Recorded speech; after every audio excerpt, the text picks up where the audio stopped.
मसाजोगचे गावकरी आणि देशमुख कुटुंब उद्या न्यायासाठी अन्नत्याग आंदोलन करणार आहे. आज पोलीस अधीक्षक यांची देखील भेट घेणार आहेत. माझ्यासोबत धनंजय देशमुख आहेत. उद्याचं जे आंदोलन होतंय त्या पार्श्वभूमीवरती आज पोलीस अधीक्षक यांची भेट घेत आहे. काय महत्त्वाचे विषय असणार आहेत आणि काय बोलणार आहेत त्यांनी?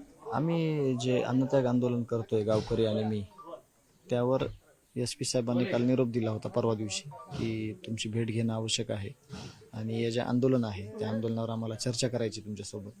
म्हणून गावातली जे गावकरी जे आहेत आणि शिष्टमंडळ आहे आणि आम्ही त्यांच्याकडं दुपारी जातोय, त्यांच्याशी चर्चा करणार आहोत.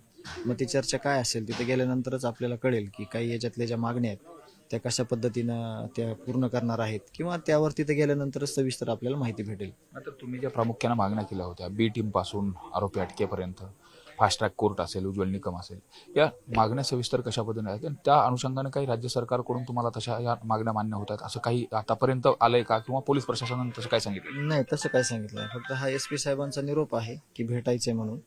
याच्यापेक्षा दुसरा काही निरोप नाही आणि भेटी संदर्भातलं दुसऱ्याचं काही म्हणजे अजून माहिती पण समोर नाही आलेली. प्रामुख्याने तुमच्या मागण्या कुठल्या कुठल्या आहेत आणि ज्यावरती आतापर्यंत सरकारनं किंवा प्रशासनाने विचार केला? नाही, विचार करता येते पण त्यांना यश नाही येत. विचार नाही करत असं नाही, विचार करतात सगळे.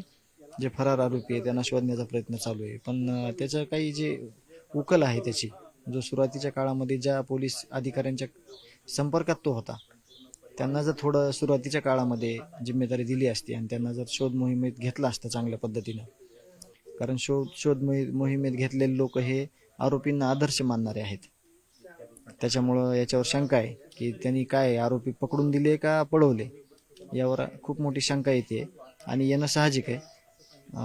त्यामुळे ही प्रमुख मागणी आहे की त्या कृष्णा आंधळे जो फरार आरोपी आहे त्याला पकडलं पाहिजे, कारण त्याच्यापासून समाजाला धोका आहे.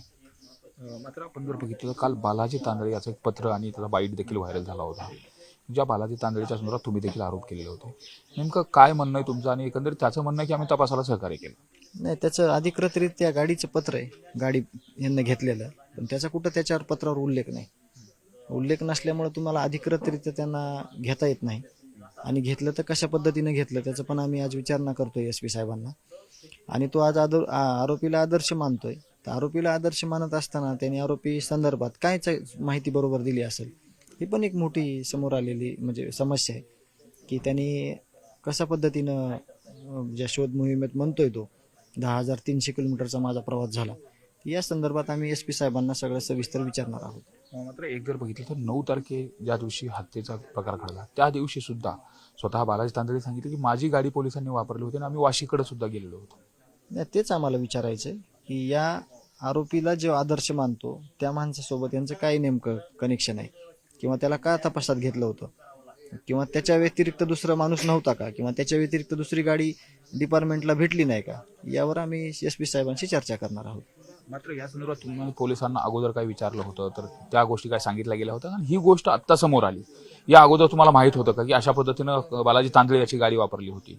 आम्हाला काहीच माहीत नव्हतं गाडी कोणाची वापरली, कशामुळे वापरली. जे त्याचं लुडबुड करणं जे चालू आहे ना सारखं झेल प्रशासनाच्या तिथं CID ऑफिसला, त्याला तपासात घेतलं होतं म्हणजे त्याचे कॉल झालेले आहेत आरोपींसोबत 6 तारखेला 9 तारखेला, म्हणून तपासात घेतलं होतं. पण तपासात घेताना जर तो आरोपीला आदर्श मानतोय, असं बाईट देतोय, असं बोलतोय प्रसारमाध्यमांना, तर त्यांनी भरपूर गोष्टी अशा ज्या पोलिसांना अपेक्षित आहे त्या नष्ट केल्या असतील, पुरावे नष्ट केले असतील. याची जिम्मेदारी ज्यांनी त्याला तपासात घेतलंय त्याच्यावर येणार आहे आणि त्या संदर्भात आम्ही चर्चा करणार आहोत.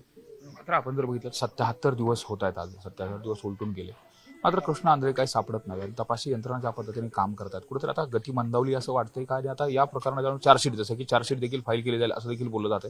तर या सगळ्या प्रक्रियेमध्ये काही जे लूपहॉल्स राहिलेत, काही जे डिस्प्यूट राहिलेत, त्या संदर्भात नेमकं आज SPंना बोलून तुम्ही कशा पद्धतीने माहिती देणार? तुम्ही CIDची देखील भेट घेतली होती, त्यांच्याकडून काही या संदर्भात पुरावे मिळाले का? काही तशा पद्धतीने काही तुम्हाला ठोस तपास चांगल्या पद्धतीने चालू अशा पद्धतीने काय सांगितलं गेलं? नाही, आम्हाला अपेक्षा आहे तपास चांगल्या पद्धतीने झाला पाहिजे, त्याच्यात कुठली उणीव नाही राहिली पाहिजे, कुठं कच्चा दुवा नाही राहिला पाहिजे.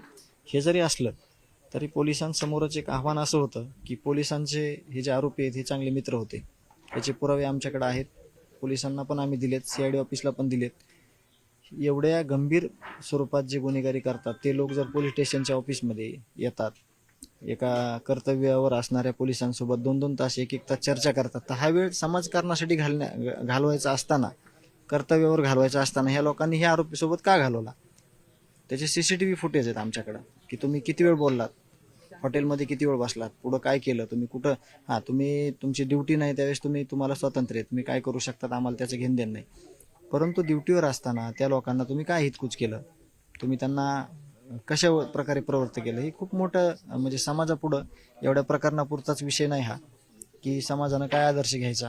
आम्ही तर म्हणतोय वेळोवेळी की पोलीस स्टेशन नसतं तर आमचं संरक्षण आम्ही करू शकलो असतो, परंतु हे जे आरोपी आहेत यांचं जे मित्रत्वाचं नातं होतं त्याच्यामुळे आमचा घात झालेला आहे आणि हा कधी न भरून येणारा घात आहे.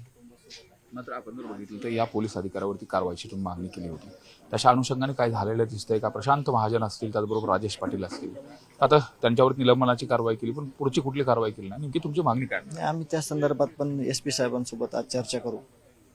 ज्या काही आमच्याकडे गोष्टी आहेत त्यांना देण्यासारख्या, त्या आम्ही त्यांना देण्याचा प्रयत्न करू आणि त्यांच्याच काही जे काही मार्गदर्शन असेल पुढचं ते घेण्याचा प्रयत्न करू. मात्र आपण जर बघितलं तर जेल प्रशासनाकडून देखील काही ज्या गोष्टी होत आहेत त्या संदर्भातले पुरावे, जवळपास 13 मुद्द्याचे पुरावे आणि त्याचं निवेदन तुम्ही सुरेश जसांकडे दिले, त्यातले नेमके महत्त्वाचे मुद्दे कुठले होते आणि काय काय त्यात सांगितलं गेलं? नाही, ते तपास होऊ द्या त्याचा.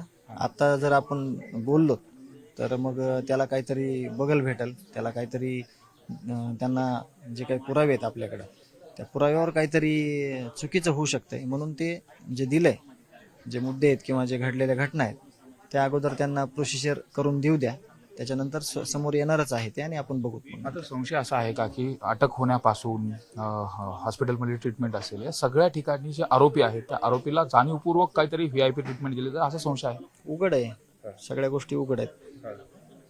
ह्याच्यामध्ये सगळ्या गोष्टी ज्या चुकीच्या घडल्या त्या सुरुवातीच्या दिवसापासून उघड आहेत. आरोपी पळून जाण्यापासून ते आतापर्यंत जो फरार आरोपी आहे तिथपर्यंत सगळी संशयाची सुई आहे.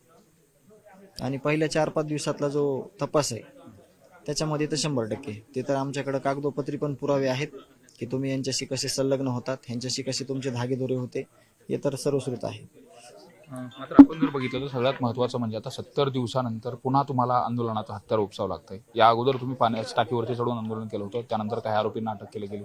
म्हणजे प्रत्येक वेळेस आरोपी अटक करण्यासाठी, न्याय मिळवण्यासाठी आंदोलनाचा पवित्रा घ्यावा लागतो का? नाही, जे आमच्या म्हणजे आम्हाला जे आमच्या काय म्हणतात त्याला, जे नशिबी आलंय, जे सगळं चांगलं वागवून सगळे आयुष्यभर चांगले कार्य करून जर ही वेळ येते तर आम्हाला त्याला सामोरं जावं लागेल. आम्हाला बसून जमणार नाही, आम्हाला आंदोलन करावं लागेल, आम्हाला रस्त्यावर उतरावं लागेल, आम्हाला अजून त्याग करावं लागेल न्यायासाठी. तर आम्ही त्याला तयार आहोत आणि त्याच्यासाठी कधीही कमी पडणार नाहीत, मागे पण सरकणार नाहीत. आणि कुठलीही भूमिका घ्यायची असेल, न्यायाची असेल, संवेदनशील मार्गाने असेल, कायद्याच्या मार्गाने असेल तर आम्ही ते करणार आहोत आणि कधीही मागे पडणार नाही. काल सुरेश धसांनी देखील तुमची परवाच्या दिवशी भेट घेतली होती. भेट घेतल्यानंतर यातल्या काही ज्या मागण्या आहेत ते मी मुख्यमंत्र्यांची भेट घेऊन त्यांना देखील सांगेल आणि ह्या कशा पद्धतीने करता येईल हे देखील सांगतो असं देखील सांगितलं होतं. मात्र तशा पद्धतीने काही सुरेश धसांनी भेट घेतल्यानंतर काही मागण्या मान्य होत आहेत असं त्यांनी काही सांगितलंय का? आणि ते देखील उद्या जर मागण्या मान्य झाल्या त्यांनी सुद्धा सांगितलं की मी देखील आंदोलनात येईल. त्या संदर्भात दुपारच्या नंतर ते आम्हाला कळवतील, कारण का काल रविवार होता, ते बाहेर होते. आज त्यांचं काही बोलणं होतंय का प्रशासनाशी हे बघणं महत्त्वाचं आहे आणि याच्यामध्ये काही तोडगा निघतोय का, म्हणजे आरोपीबाबत, सरकारी वकिलांच्या बाबत, फास्ट ट्रॅक कोर्टाच्या बाबत, हे सगळं अंडर ट्रायल चालवण्याच्या बाबत काही चर्चा झाली तर आपण ते बघणार आहोत. त्यांचे आपल्याला निरोप येईल आणि आपण चर्चा देखील त्याच्यावर करणार आहोत. मात्र या लढ्यामध्ये ताकदीनं सोबत आहेत, सगळे सोबत आहेत, सगळे सोबत आहेत. आम्ही सोबत, आमची अपेक्षा आमच्या गावाची आणि आमच्या कुटुंबाची एकच आहे. या लढ्यामध्ये आलेले सगळे लोक यांनी आमच्यासोबत इमानीत बारे आमच्या पाठीवर हात देऊन आणि आतापर्यंत ते लढलेले आहेत. आम्ही निमित्त आहेत, पण खरा लढा जे 18 पगड जातीतील लोक आहेत, प्रामुख्याने मी सांगतो की मनोज दादा ज्या दिवशी आले, ज्या दिवशी FIR झाला तिथून लढ्याला सुरुवात झाली, तिथून न्यायाच्या भूमिकेला सुरुवात झाली.